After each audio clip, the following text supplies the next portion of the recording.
rencontré tout à fait au début de ma carrière, parce qu'on avait le même directeur artistique, c'était Lee Hallyday, son cousin germain. Et Lee avait très peur que le disque qu'il était en train de me faire ne plaise pas à Johnny. Et il l'a fait écouter à Johnny, et Johnny a trouvé ça super.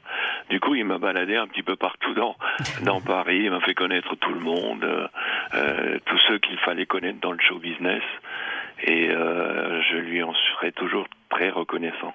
D'abord, je suis parti en tournée avec lui en novembre 1967, je crois. Et puis, évidemment, on a fait toutes les boîtes de Saint-Germain-des-Prés assez régulièrement, quoi.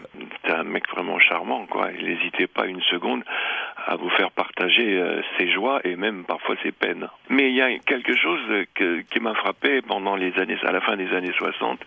C'est en pleine époque Flower Power. J'étais extrêmement naïf, je tombais de mon pommier à ce moment-là. Il m'avait emmené à Londres avec lui. Et à l'époque, on est arrivé à Londres en avion.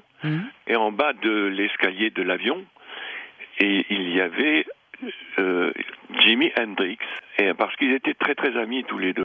Et moi, j'étais vraiment con parce que je savais pas très bien qui était Jimi Hendrix, quoi.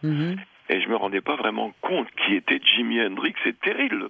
Et le soir, évidemment, pendant les 2 ou 3 jours où on est resté à Londres, Jimmy nous a baladés à Soho pour acheter les plus belles fringues du monde.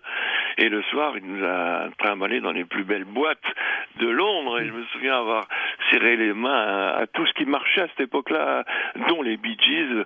C'était en pleine époque des Bee Gees à ce moment-là. Et j'étais confronté à tout ça et j'avais l'impression d'être sur la Lune. C'était terrible, quoi.